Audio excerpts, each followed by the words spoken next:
부활주일이 되면 우리는 이렇게 고백하죠. 주님이 살아나셨습니다. 주님의 무덤이 비었습니다. 그리고 고백을 합니다.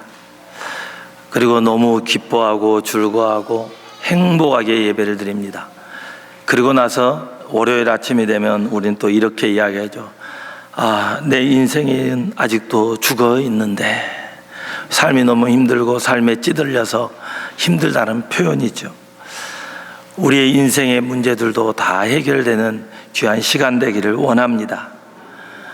인생의 문제들이 풀어주고 해결되고 주님 안에서 저는 여러분이 활짝 펴서 꼭 돌아갔으면 좋겠습니다. 부활은 과거의 사건이 아니라 현재의 사건이고 앞으로 계속 진행형입니다. 예수 그리스도의 부활은 과거에 끝난 게 아니라 예수를 믿는 모든 사람들에게 적용됩니다. 그래서 현재형이고 현재 진행형입니다. 우리 한 사람 한 사람이 그 부활의 기쁨 가운데 살았으면 좋겠습니다. 사랑하는 성도 여러분, 우리는 부활주일 아침을 맞이하여 예수 그리스도의 부활을 기념하여 오늘 시간에 예배를 드립니다. 기독교의 핵심은 바로 부활입니다. 생명입니다. 오늘 새벽에도 이야기했는데 부활이 점점 희미해지고 퇴색되어지는 것 같아서 마음이 많이 아픕니다. 예전에는 저희들 어렸을 때 한 30년 전만 해도 저는 여수 출신인데 여수 서초등학교 앞에서 새벽에 다 모여가지고 찬양을 하고 찬양대를 구성하고 너무 즐거웠었거든요. 아마 여러분들에게 많은 분들이 그런 추억이 있을 겁니다. 그래서 부활 연합 예배를 거창하게 아주 크게 했죠. 그리고 연합 예배를 드리는데 모두가 기쁨과 헌신으로 다 동참을 했습니다. 근데 오늘날에 와서는 점점 부활절 연합집회도 쇠퇴해 가고 있고, 그리고 예전에는 막 크게 그렇게 막 운동장에 뭐 체육관을 빌려서 하고 그랬는데 지금은 더 서태에서 어떤 한 교회에서 다 모여서 한다는 게 사실 슬픈 이야기입니다. 그 교회 성도만 해도 그냥 꽉 차야 되는데 모든 성도가 순천에 있는 성도들이 다 모여도 그 자리가 많이 비어 있더라고요. 작년에도 천복교회 가서 우리 교회가 참석해서 봤더니 꽉 찬 게 아니라 순천시의 모든 교회가 연합하기로 했는데 정말 많은 자리가 비어 있더라고요. 또 많이 찾기도 했지만. 그래서 앞으로는 좀 우리 교회는 더 열심히 연합집회에 참석했으면 좋겠습니다. 꼭 그랬으면 좋겠습니다. 그래가지고 순천 순동교회는 연합집회에 잘 참석하더라. 그리고 그곳에 가서 우리가 다 은혜 받아봅시다. 꼭 그랬으면 좋겠습니다. 십자가의 사건은요, 죄사함의 사건은 이 부활의 사건으로 말미암아 확증이 됩니다. 예수님이 죽으시고 거기서 끝났으면, 예수님이 죽으시고 부활하시지 않으면 죽었다고, 그리고 그 무덤이 그대로 있으면 부활의 증거가 없어요. 근데 예수님이 그 무덤을 열고 부활하셨어요. 사람들이 상상할 수 없는 일이 일어났어요. 그리고 우리에게 이야기해, 너희들도 부활한다고. 여러분, 주님이 다시 오시는 날 우리 모두가 신령한 몸으로 다시 일어난다는 사실을 믿어 의심치 않기를 원합니다. 만약에 부활이 없다면 이 앞에 있는 목사는 거짓말쟁이에요. 이 앞에 있는 목사는 거짓말 중에 산 거짓말쟁이, 아주 나쁜, 아주 악한 자예요. 근데 저는 그 부활을 믿습니다. 저는 그 부활을 믿습니다. 여러분은 혹 안 믿어도 저는 믿습니다. 저는 우리 순천 순동교회 성도들이 이 부활의 확신을 갖기를 원합니다. 부활의 산 증거들이 있어요. 그 당시에 빌라도가 고백한 게 있습니다. 빌라도가 로마 황제에게 편지를 써요. 이건 실제로 역사적인 문서니까요. 황제여, 정말 희한한 일이 일어났습니다. 이 땅에 예수라는 사람이 있는데 그 사람이 십자가에 못 박아 죽었는데 그가 무덤이 비어버렸습니다. 그가 3일 만에 살아났습니다. 그리고 그 빌라도스의 보고서에 로마 황제에게 올린 편지가 있어요.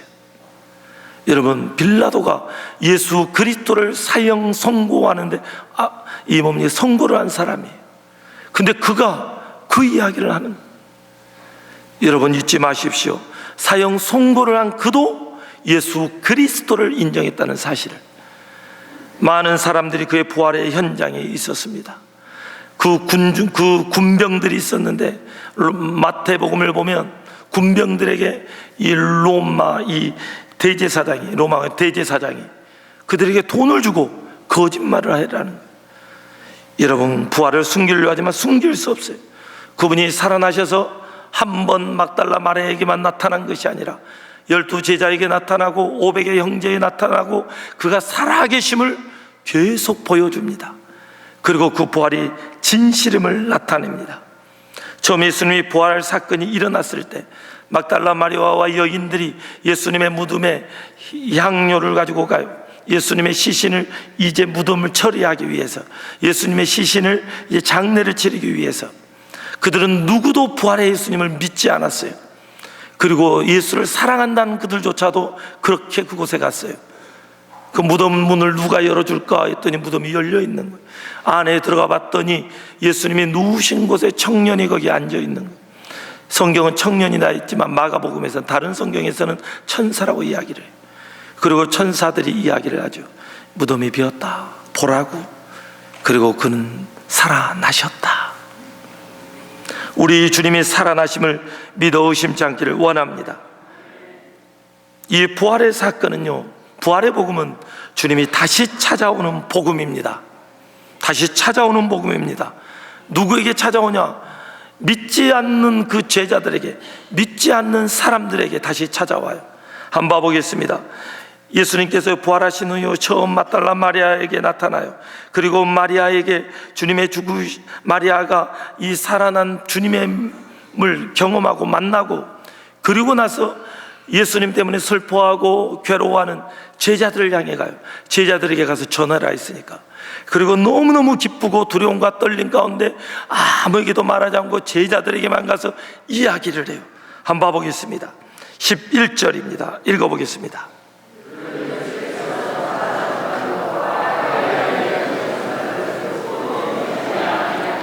아멘. 그들은 뭐 하지 않았다고요? 믿지 않았어요. 믿지 않아. 부활의 주님을 이야기하지만 믿지 않아요. 여러분, 사랑하는 사람들이, 형제들이 그것도 같이 어제까지 신앙생활 했는데 그 사람이 이야기하는데 그 사람의 말을 안 믿어요. 제자들이 안 믿어요. 예수님이 이야기했거든요. 제자들에게, 야, 내가 죽으면 3일 만에 다시 부활할 거야. 근데 아무도 그곳에 가지 않아요. 뭐 하지 않으니까요? 믿지 않으니까. 그러면 그래요, 여인들의 이야기니까 안 믿었다고 치죠. 12절을 또 보겠습니다. 그들 중 2사람이 걸어서 시골로 갈 때 예수께서 다른 모양으로 그들에게 나타나시니, 13절입니다. 2사람이 가서 남은 제자들에게 알리었으되 역시 믿지 아니하니라. 아멘. 자기들과 함께 예수님을 섬긴 그 12제자 중에 2명의 제자들에게 예수님이 나타나셔서, 엠마오로 가는 2제자에게. 근데 그 2제자들이 만난 예수 그리스도를 다른 제자에게 이야기했는데 그들이 뭐 하지 않았다고요? 믿지 않았어요. 역시 믿지 않더라. 여러분, 저와 여러분들은 이 믿지 않는 자가 되지 않기를 원합니다. 너무나 슬픈 이야기입니다. 예수님은 그들에게요, 믿으라고 이야기했고 이미 살아생전에 자기 자신이 부활할 것을 계속 이야기했어요. 보통 성경 한 3번 정도 이야기했는데 그 3번은 꼭 3번이 아니에요. 더 많은 수를 이야기하는 거예요. 그래서 계속 예수님이 이야기했지만 그들은 예수님의 말씀을 뭐 하지 않았어요? 믿지 않았어요. 여러분, 예수님은 다시 오십니다. 재림하심을 믿습니까? 근데 오늘 저의 삶을 보면, 나의 삶을 보면 꼭 내가 재림의 예수님을 안 기다리는 것 같아요. 나를 보면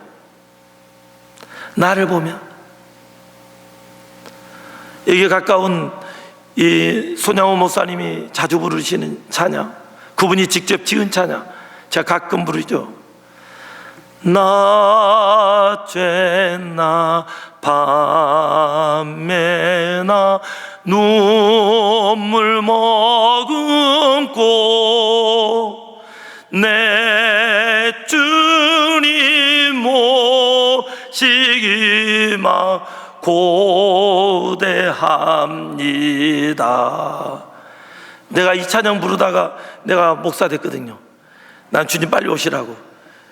그러나 장가 가기 전에 주님 오실까 봐 굉장히 걱정했고, 근데 주님 아직까지 안 왔어요. 그러다 보니까요, 내가 신앙이 희미해지더라고요. 내 신앙이 옛날에 그 뜨겁고 막 주님 오늘 오시옵소서 했던 신앙이 어느 순간 주님 좀 이따 오십시오, 내가 그러고 있더라고요. 내가 정말 만약에 예수님의 제자요, 예수님과 함께 그렇게 3년 동안 이렇게 살았다면 과연 나는 예수님의 그 말씀을 믿었을까? 이론으로 믿었지만 주님이 부활하는 그날은 아마 그 자리에 내가 없었을 것 같아요. 제자들처럼 다른 제자가 이야기해도 설마, 어쩌면 내가 그랬을 것 같아요. 내가 믿음이 있노라 하면서 믿음이 없는 자가 바로 나인 것 같아요. 여러분, 저와 여러분은 확실한 믿음으로 살기를 원합니다. 이 믿음이 없는 이들에게 부활의 주님은 다시 찾아왔어요. 14절을 보겠습니다.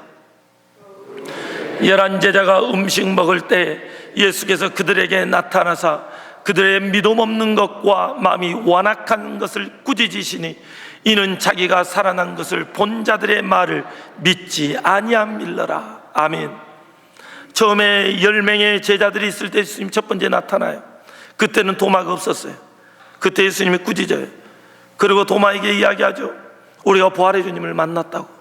그는 여전히 믿지 않아요. 여러분, 저와 여러분들은 믿지 않는 자가 되지 않기를 원합니다. 두 번째 나타났을 때 그 후에 11제자가 있을 때 그때 다시 나타난 말씀입니다. 여러분, 우리는 꼭 믿는 자가 되기를 원합니다. 믿음에 대하여 깨달음이 있기를 원합니다. 믿음은요, 스스로 생기지 않습니다. 믿음은요, 자기 스스로가 이렇게 만들어낼 수가 없어요. 믿음은 믿음의 대상이 있어야 돼요. 그 믿음의 대상이 진짜 믿을만 하느냐는 거죠. 그 믿음의 대상이 진짜 믿을 때 어떤 이야기를 해도 우리는 다 믿는 거죠. 여러분, 예수님은요, 살아계실 때 그들에게 믿음을 키워주려고 애를 썼어요.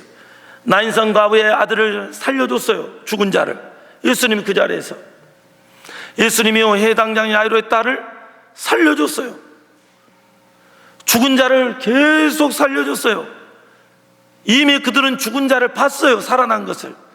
수없는 환자들이 다 낫는 걸 봤어요. 예수님께 오기만 하면 다 치료받았어요. 안 와서 문제지. 온 사람들은 다 나았어요.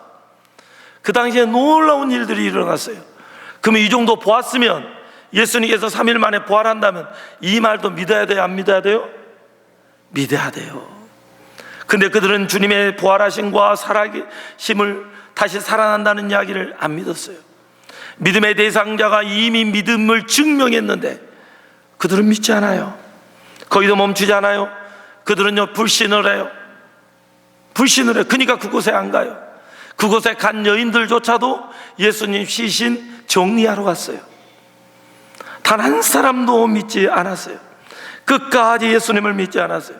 심지어 그 여인이 예수님을 만나고 와서 이야기를 해도 안 믿었어요. 엠마로 가는 그 두 제자의 이야기도 안 믿었어요. 심지어 10명의 제자가 부활하신 예수님을 만났어요. 10명이. 근데 도마는 그 자리에 없었어요. 도마가 이야기해요. 나는 안 믿는다고. 내가 눈으로 보기 전에 절대 믿지 않는다고. 한번 봐볼까요? 요한복음 20장 25절 읽어보겠습니다. 주를 보았노라 하니 도마가 이르되 내가 그의 손에 못자국을 보며 내 손가락을 그 못자국에 넣으며 내 손을 그 옆구리에 넣어보지 않고는 믿지 아니하겠노라 하니라. 얼마나 잔인해요.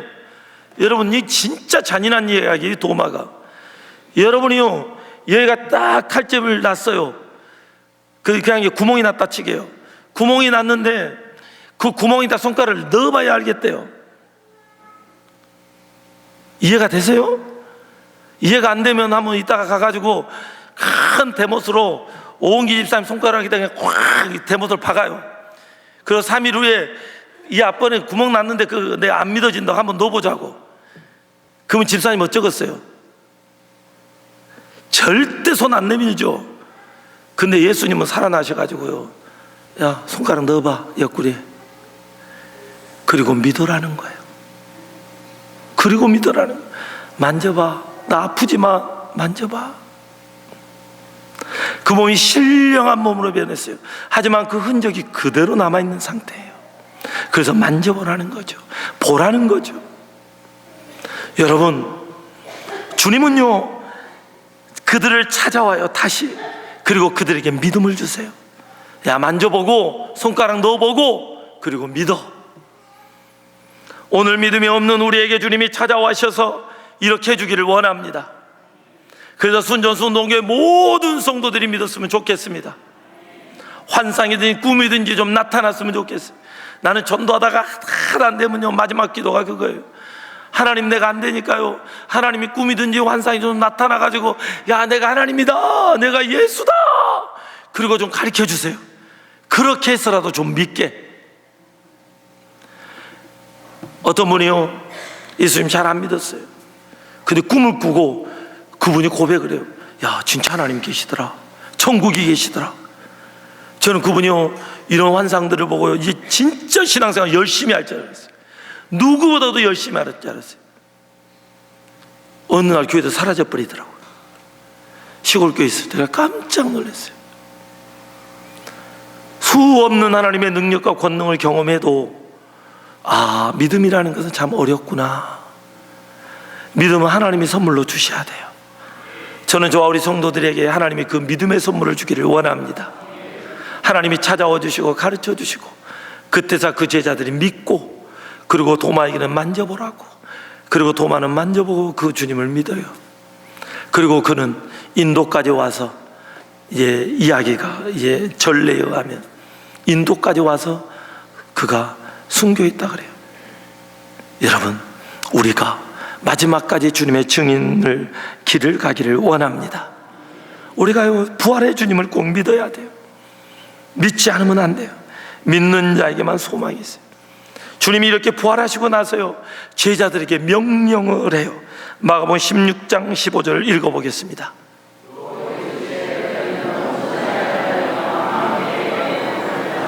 아멘. 주님이 이야기하세요. 너희들은 온 천하에 다니며 만민에게 뭐 하라고요? 복음을 전하라고, 복음을 전파하라고. 부활의 복음을 전파하라는 거예요. 그 제자들뿐 아니라 그 제자의 제자 또 제자의 제자, 모든 족속을 제자 삼아 우리가 예수 그리스도의 제자가 되어서 온 천하에 다니며 복음 증거하기를 원합니다. 온 천하에, 여기 순천에 있는 이 조례동만이 아니에요. 이 순천시만이 아니에요. 사도행전 1장 8절에서 예루살렘부터 어디까지요? 땅 끝까지. 여러분, 우리가 여기서부터 땅 끝까지 전하기를 원합니다. 복음이 멈춰 있는 게 아니에요. 복음은 움직이는 거예요. 복음은 활동하는 거예요. 지역과 민족과 문화와 언어를 초월해서 전 세계가 우리의 앞마당이 되기를 원합니다. 그래서 복음을 증거하는 우리가 됐으면 좋겠습니다. 복음의 핵심이 뭡니까? 마가복음 16장 16절 읽어보겠습니다. 믿고 세례를 받는 사람은 구원을 얻을 것이요 믿지 않는 사람은 정죄를 받으리라. 아멘. 믿고 세례를 받는 사람은 구원을 얻고 믿지 않는 자는 정죄를 받아요. 다시 말하면 복음의 핵심은 믿는 자는 천국에 가고 믿지 않는 자는 지옥에 가고, 믿는 자는 영원한 천국에서 살고 믿지 않는 사람은 영원한 지옥에서 살고 심판을 받으니까, 정죄를 받으니까. 여러분 모두 다 예수 믿기를 원합니다. 협박이 아닙니다. 진실입니다. 어떤 사람은요 이 복음을 믿어라 그러니까 막 안 믿어요. 그러면 누구만 손해예요? 자기만 손해예요. 복음은 간단해요. 예수님이 나를 위해 죽으시고 부활하심을 나는 믿는다는 거예요. 예수님이 나의 하나님이라는 거예요. 예수님이 하나님의 아들이라는 거예요. 이것을 믿기를 원합니다. 한번 따라합시다. 예수님은 나를 위해 오셨고 하나님의 아들이시며 나를 위해 죽으셨고 3일 만에 부활하셨습니다. 승천하셨습니다. 다시 오십니다. 아멘. 여러분, 그 주님을 만난 날을 기억하기를 원합니다. 우리 하나님께 영광의 박수로 돌려드리겠습니다. 우리를 위해 죽으시고 부활하신 그분, 다시 만날 메시아, 그분을 놓치지 않기를 원합니다. 근데 여러분, 너희는 온 천하에 다니며 복음을 뭐하라 그랬어요? 전파라 했어요. 그러면 복음을 전할 책임은 누구에게 있어요? 꼭 일 시킬까봐 도망가 버려요. 그 책임은 누구에게 있어요? 한번 옆 사람이 이렇게 이야기합시다. 우리가 복음을 전합시다. 아멘.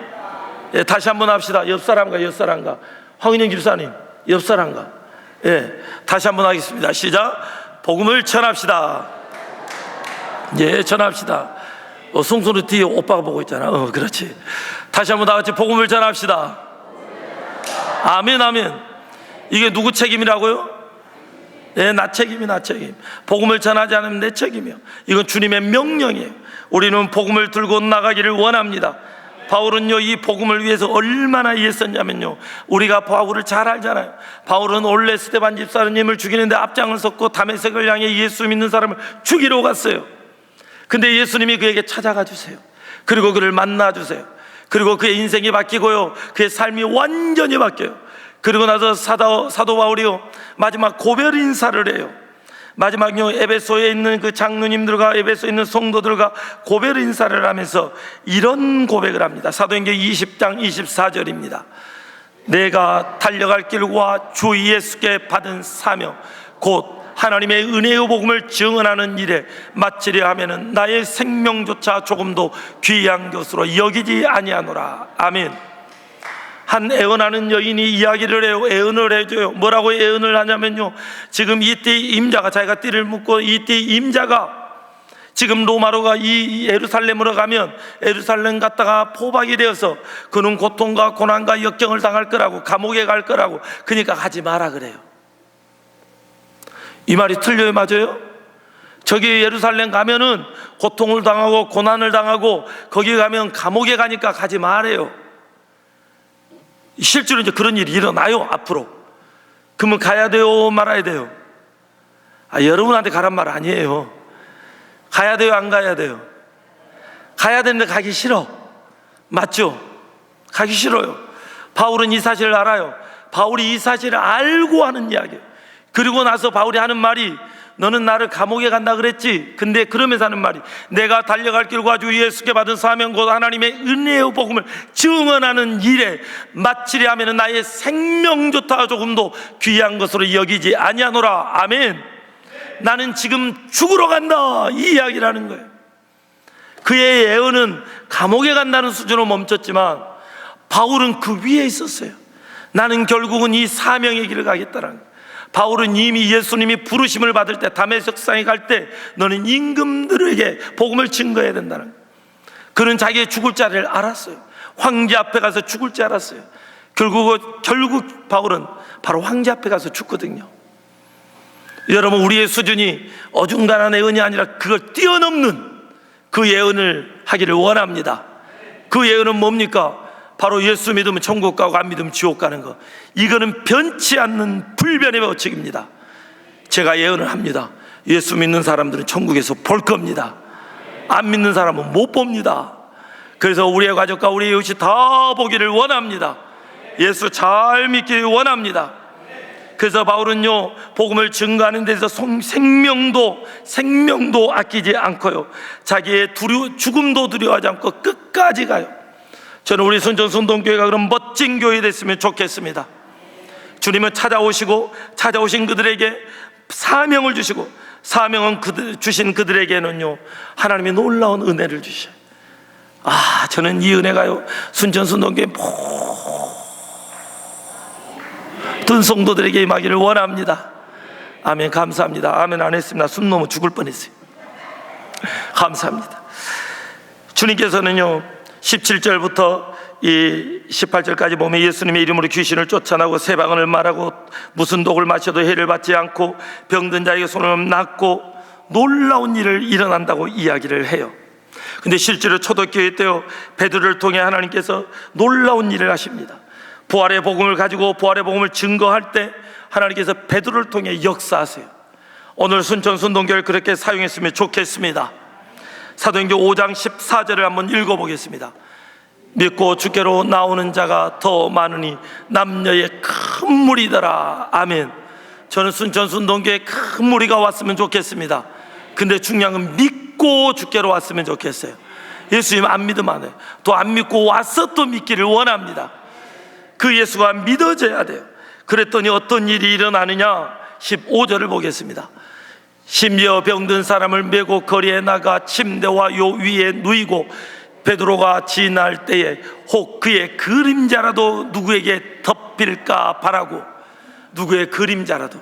여러분이 기도 열심히 하고 여러분이 말씀 가운데 가고 하나님께 순종해서 이제 이 이후의 역사가 일어나기를 원합니다. 순천 순동교회 성도들이 싹 지나만 가도 봐보겠어요. 16절을 읽어보겠습니다.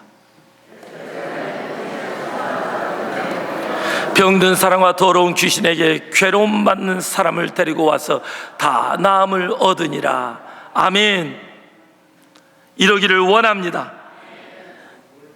이런 역사들은요, 누가 하는 거예요?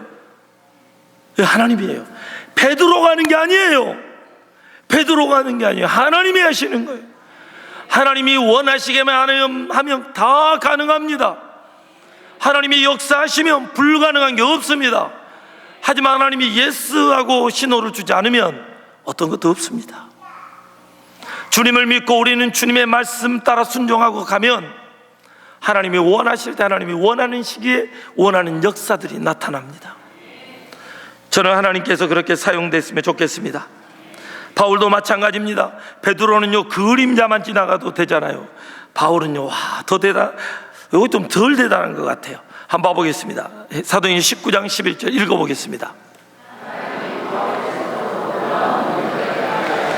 아멘. 바울의 손으로 놀라운 능력을 행해요. 12절을 보겠습니다. 심지어 사람들이 바울의 몸에서 손수건이나 앞치마를 가져다가 병든 사람에게 얹으며 그 병이 떠나고 악기도 나가더라. 아멘. 앞치마나 손수건, 2000년 전으로 돌아가서 그놈 좀 내가 찾아왔으면 좋겠어요. 근데 주님은 그거 다 이미 없애버렸어요. 왜요? 그게 우상화가 되면 안 되니까. 우상화가 되면 안 되니까. 근데 중요한 것은 그의 앞치마나 그의 손수건만 돼도, 와, 나는 그림자도 좋고 앞치마도 손수건도 좋은 게 아무거나 좀 됐으면 좋겠어요. 아멘. 하나님의 놀라운 능력이 이 시대에도 여전히 역사하십니다. 하나님께서 원하실 때 이런 일들은 일어납니다. 여러분 꼭 이런 역사들이 있으면 좋겠습니다. 여러분 부활의 복음에는요 능력이 있고 권세가 있습니다. 부활의 복음은 단순한 메시지가 아닙니다. 실제적인 능력입니다. 권세입니다. 순천 순동교회 안에 이런 역사가 있기를 원합니다. 근데 이거보다 나는 더 바라는 게 있어요. 저는 순동교회 모든 환자들이 낫기를 원해, 진심으로. 근데 이것도 필요하지만 더 필요한 게 있어요. 그것은 바로요 우리의 삶의 변화입니다. 고린도전서를 보면은요 그것에는요 양파가 나오고 쪽파가 나오고 대파가 나와요. 또 진짜 양파 대파 쪽파 찾으면 안 돼요. 거기는 대파 쪽파 양파가 아니라 아골로파, 예수파, 바울파 이런 파들이 나와요. 그러면서 서로 시기하고 질투하고 싸워요. 복음의 이 고린도전 12장에 그 모든 은사가 그곳에 다 나타났어요. 복음의 능력이 나타나서 막 치료의 역사가 있고 예언의 은사가 있고 그곳에는요 어마어마한 은사들이 있었어요. 믿음의 은사가 있고.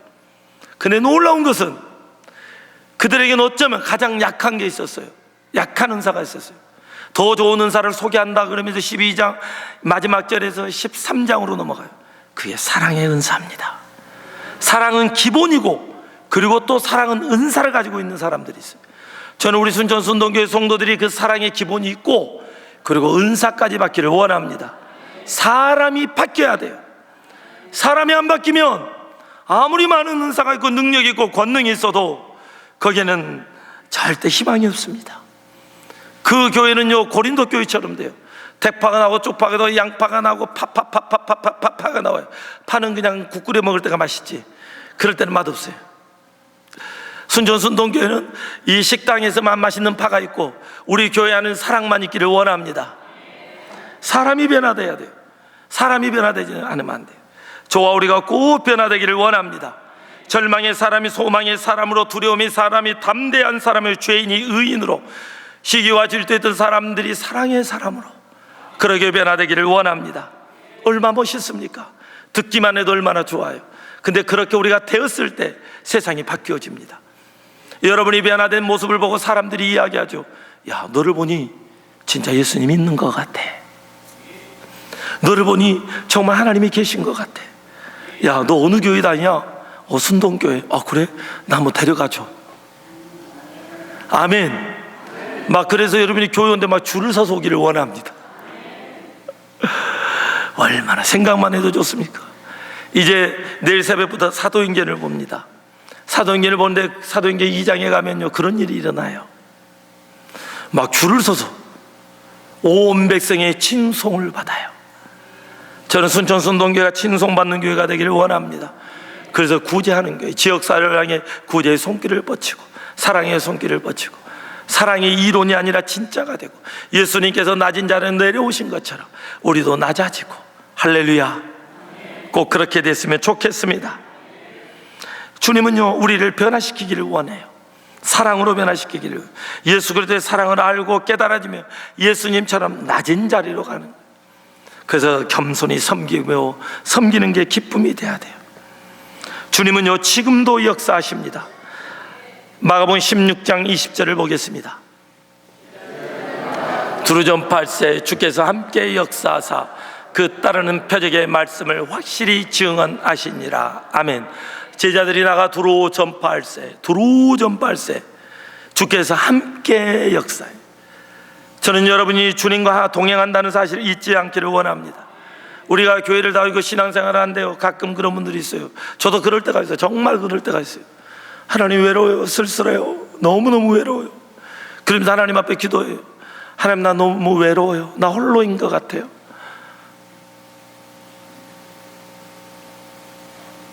정말 외로울 때가 있어요. 근데요, 그렇게 외롭다가 그냥 하나님 앞에서 푸념을 하면요, 하나님이요, 꼭 그런 것 같아요. 내가 내 옆에 있잖아. 내가 너를 붙들고 있잖아. 하나님이요, 여러분과 함께 하십니다. 죽으시고 부활하시고 그분이 하나님 나라 가시고요, 주의 성령을 우리에게 보내주셨어요. 그리고 성령님이 죄에 대해서, 의에 대해서, 심판에 대해서 우리에게 가르쳐 주시고, 그분이 우리와 동행하시고 보혜사가 되셔서 우리를 보호하시고, 여러분이 가장 외롭고 쓸쓸한 그 자리에 그 보혜사 성령님이 여러분과 동행하고 있다는 사실을 잊지 마십시오. 인생의 망망대해 홀로 떠 있는 나 혼자 배를 타고 가는 것 같지만 절대 혼자가 아닙니다. 주님이 그 망망대해 같은 그곳에서 주님이 여러분과 함께 계십니다. 이게 믿어지기를 원합니다. 그러면요, 외로운 한가운데서 주님을 찾게 돼요. 바울이 감옥에 가서도요, 그곳에 찬양을 하고 기도를 할 수 있어요. 베드로가요, 감옥에 들어갔지만 그 안에 있어서 폴콜 잠을 자요. 누가 함께 하니까? 주님이 함께 하니까요. 이 믿음이 여러분 안에 있기를 원합니다. 병이 들어서 질병 가운데 있어도 주님이 함께 하세요. 여러분이 어떤 자리에 있어도 여러분은 절대 외면하지 않아요. 주님은 여러분과 함께 한다는 사실을 여러분이 믿어 의심치 않기를 원합니다. 여러분, 거기서 멈추지 않습니다. 하나님이 우리와 함께 하시고 하나님의 능력이 나타나기를 원하십니까? 진짜 능력이 나타나기를 원하십니까? 그럼 이 말씀을 다시 한번 읽어보시죠. 여기에가 그 비밀이 있습니다. 읽어보겠습니다. 제자들이 나가 두루 전파할세, 주께서 함께 역사하사 그 따르는 표적으로 말씀을 확실히 증언하시니라. 아멘. 제자들이 나가 두루, 아멘, 순종할 때 예수님이 온 천하에 다니며 만민에게 복음을 증거하라. 아멘. 그리고 제자들이 기도하고 나아갔더니 주님께서 그들과 함께 하사 역사하사 가는 곳마다 능력과 권세가 나타나요. 할렐루야. 우리 생각은요, 성령이 강력하게 임재했어요. 그리고 막 사람들이 방언 기도를 해요. 그리고 나서요, 그곳에 오는 사람들이 다 나아버렸으면 좋겠잖아요. 근데 그때는 치료 역사가 없어요. 그 순간 봐보세요. 그냥 언어만. 근데 그 언어가 우리가 생각하는 이런 언어들이 아니에요. 각 나라의 언어들로 이야기해요. 그리고 그게 복음을 증거하는 언어가 돼요. 그리고 그들이 그 각 나라의 언어를 듣고, 우와, 쟤네들이 저희가 언제 우리나라 말을 하지? 뭐 이런 일이 일어나요. 그게 복음 증거의 언어예요. 그리고 나서 어떤 일이 일어나느냐, 그들이 주의 말씀을 막 듣기 시작해요. 그러다가 하나님께서 환자를 치료해요. 기도 시간에 베드로와 요한이 기도하러 갔다가, 할렐루야, 성전 미문에 앉은 자를 일으키잖아요. 여러분, 이게 복음의 역사예요. 순차적인 하나님의 말씀에 순종하고 나아가면 하나님이 때가 되면 하나님께서 역사할 줄 믿습니다. 저는 순전순동교회가 주님의 말씀에 순종하고 능력과 권세가 나타나고 여러분의 인생의 문제들이 풀어주고 닫힌 게 열려주고, 할렐루야, 그런 교회 됐으면 좋겠습니다. 어떤 인생의 문제들이 있어요. 그것을 가지고 주님께 가지고 나오는 거예요. 그리고 삶 가운데 열심히 살아요. 그리고 예수 그리스도를 증거해요. 여러분, 주님을 증거하고 선포하고 그리고 일상생활을 열심히 하고 예수 믿지 않는 사람보다 더 열심히 살고 그러면서 전도를 해요. 여러분, 그래야지 예수를 믿죠. 예수 믿는다면서 교회 나오라고 하면서 예를 들어서 오늘 회사 청소합니다. 그럼 청소 시간 끝날 때 가고 또 몇 시까지 하는데 남아서 청소할 분 같이 합시다. 근데 니나라 그러고 가불고, 그리고 교회는 갑시다. 그러면 따라오겠어요? 보세요. 여러분도 이러잖아요. 나라도 안 따라가겠어요. 근데 그 사람이 더 열심히 하고 헌신하고 희생하고 낮은 자리에 섬기고 그러면서 힘든 일이 있다면 내가 해줄게요. 가. 내가 해줄게. 이렇게. 그러면 어느 날 이 사람을 보니까 이상한 거야. 너 어떤 사람이냐? 나 예수 믿어. 근데 내가 믿는 예수를 너가 믿었으면 좋겠어. 그래? 네가 믿는 예수라면 나도 한번 믿어봐야겠다. 그 예수님에 대해서 설명 좀 해줘봐. 이렇게 원래 나도 사실은 굉장히 이렇게 얄팍한 사람이었는데 내가 예수를 믿고 나니까 주님이 낮은 자리에 와서 내가 이렇게 해야 되는 게 맞다고 생각해서 내가 이렇게 하는 거야. 사실 예수님이 가르쳐 주셔서 내가 이렇게. 그렇구나. 예수 믿는 사람 뭔가 틀리구나. 저는 순전순동교회 성도들이 다 그렇게 되기를 원합니다. 복음의 역사가 일어나기를 원합니다. 이 부활의 아침에 다시 한번 결단하기를 원합니다. 나는 부활의 주님을 진짜 믿는지, 부활의 주님을 나는 복음을 전하고 있는지, 부활의 능력을 나는 경험하고 사는지, 오늘 순전순동교회 안에 모든 성도들이 부활의 경험을 하기를 원합니다. 부활의 주님 감사합니다. 우리 때문에 죽으시고 3일 만에 부활해 주시고 우리에게 산 소망을 주심을 감사합니다. 저와 우리 성도들이 그 믿음의 길을 가기를 원합니다. 예수 그리스도를 아직도 믿지 못한 이들이 있습니까? 아버지, 꿈이든지 환상이든지 찾아오시든지 마음으로 깨달을 수 있도록 도와주시옵소서. 그리고 예수 그리스도를 믿고 이제 순종하며 온 천하의 복음을 증거하는 저와 성도들이 되기를 원합니다. 주님의 복음을 증거할 때 복음의 능력이 나타나게 하여 주옵소서. 먼저 그 복음의 능력이 나를 변화시켜 주옵소서. 우리를 변화시켜 주옵소서. 그리고 우리를 통하여 복음이 증거될 때마다 믿지 않는 자들이 믿고 주께로 돌아오는 이 기적의 역사가 일어나기를 원합니다. 그리고 악색 질병들이 예배당에 오기만 해도 다 낫게 하여 주옵소서. 아버지, 치료하여 주옵소서. 이 시간 주님께 나왔습니다. 아버지, 이 시간에 주님 앞에 고백합니다. 한 분 한 분에게 찾아와서 각색 질병이 예수 이름으로 떠나게 하여 주시옵소서.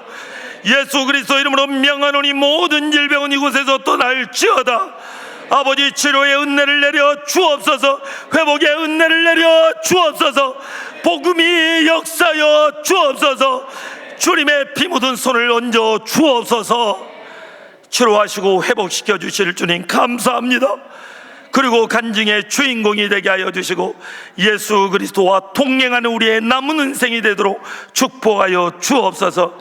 함께 하시고 붙드심을 감사하며 예수님 이름으로 기도드립니다. 아멘.